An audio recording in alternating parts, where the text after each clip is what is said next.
We need to talk about nipples for a minute.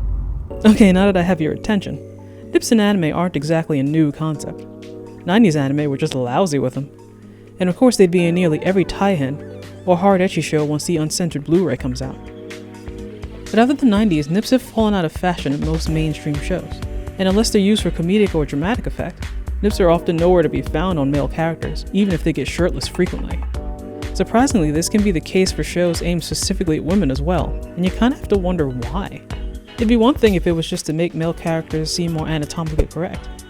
But no, my weird-ass brain noticed a pattern of nip appearances. Now, bear with me. There's a reason we don't always see nips on men in anime.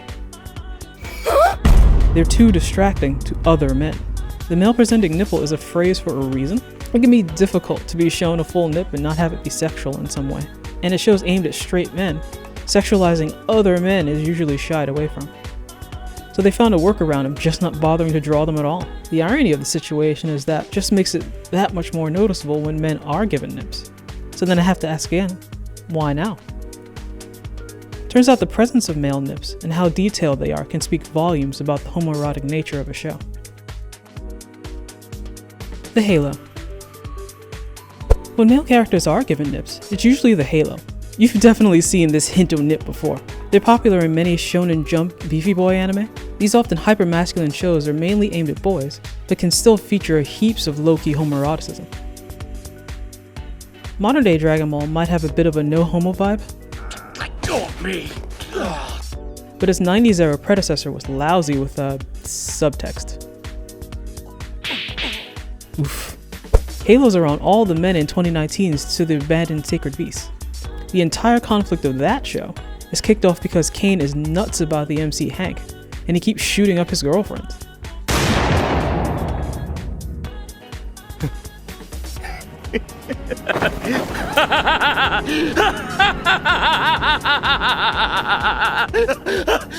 This happens twice in 6 episodes and he needs to stop. Shadow, girlfriend number 2, manages to survive Kane's envy and hooks up with Hank anyway. After that, Kane gets even worse.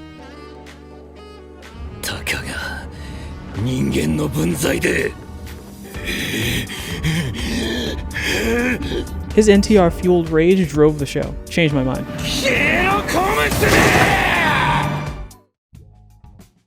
The pink dot. Now the pink dot is what I like to call the tipping point. The dots come out and the likelihood of BL and romantic subtext can go up exponentially. These are meant to be noticed. For shows aimed at men, they often appear in ecchi softcore shows where male sexualization is meant to occur. Hatage Kimonomichi featured pink dots on the often shirtless MC. It was an isekai comedy, but could also be overtly sexual. It even had 2 BL-friendly subplots, one where Gunji pesters the Wolfman in the streets so often he gets PTSD, and the Rin on steroids Lester Mao, who went through depression and withdrawal when Gunji got isekai'd. He even took up needlepoint trying to take his mind off of him. It doesn't work. The pink dot is the point where the show is more likely to spill over from emotional BLTs, as in implied romantic feelings, into something they might actually act on. I'ma head out. The magic nip. Then we have the ever-elusive magic or disappearing nip, where the character model is inconsistent and the nips only appear for plot or joke purposes. The magic nip exists in that weird nether realm where creators want the characters to be sexualized in one scene, but not the other, using that same eroticism as a joke later sans nips. I left the comment once joking that male Annie characters don't grow nips until they're 18, not realizing how right I actually was. Shimoneta is all about puritanical society getting reacquainted with their carnal instincts. But other than the opening credits, Okuma's a Ken doll. Here he's a perv, and here he's not. But the mature Pantsu-sealing weirdo they face off against in the final episode, full detailed nip. Sarazanmai, same deal. The teen MC and his kappa friends, not so much. The BL adults presented as a couple. Oh, and I'll stop using that clip when it stops being so fucking relevant. The pink dot and the magic nip are fan service friendly. Battleship Tiramisu is a fan service friendly show, with an entire episode dedicated to Subaru's oddly placed nips. Subaru had always tried to hide his misaligned nipples that pointed in 2 different directions. This show is gold. Free is the kind of show you'd expect to see nips on its 90% male cast, but most of them are under 18, and the show likes to at least keep up the appearance of not being too exploitative. So even though the subtext is very much present, there's a limit to how overt it gets. Call it a double standard or just plain old censorship. Geto Gakuen, or Nightmare Campus, might be a perfect example of the magic nip. Gigi is actually a taihen, and for the first 3 episodes or so, every dude teeters between no nips or the halo. But the minute Akira, the one pansexual guy in the show, gets looted, he is gifted highly detailed nips. He even gets a dill pickle used on him later in that scene. From that exact point on, he and every male in the show gets larger, much more noticeable nips 24/7, as if by magic.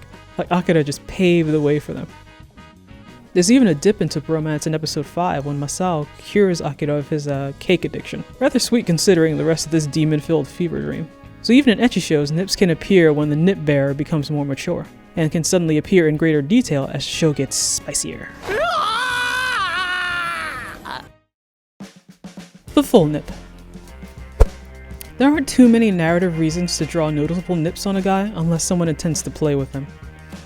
The full nip is so overtly sexual that they can become plot points all on their own.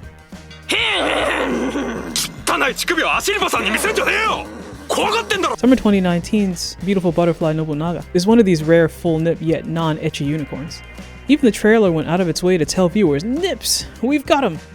This version of Nobunaga was meant to be a more comprehensive account of the Oda family, now including the LGBT portions that usually get left out of history books, featuring 2 canon BL relationships on screen that get physically explored. Not to mention the trap ninja Nobunaga knowingly took as his legal wife. See also Oda's Cinnamon Nobunaga, which does something similar, but with a kawaii animal filter. It's still a rare treat to find full nip on a guy in regular anime, so ecchi, shoujo, shonenai, and yaoi are the places you're most likely to see them, because those are the times when men are most likely to be sexualized. Winter 2021's controversial redo of Healer has a nip very prominently in the opening credits and whenever the MC is shirtless. Considering what happens to Kyoto in that, saying he gets sexualized in that show is the understatement of the century. A full nip on any male character is an often subtle command to the audience to sexualize or to want him, not just the women around him or whatever he does with them. This male character specifically is being presented as an object of viewer desire, regardless of gender. TLDR, nips on men, especially detailed ones, is like grabbing a megaphone and screaming, "Here's some subtext for your ass!" Thanks for coming to my TED Talk.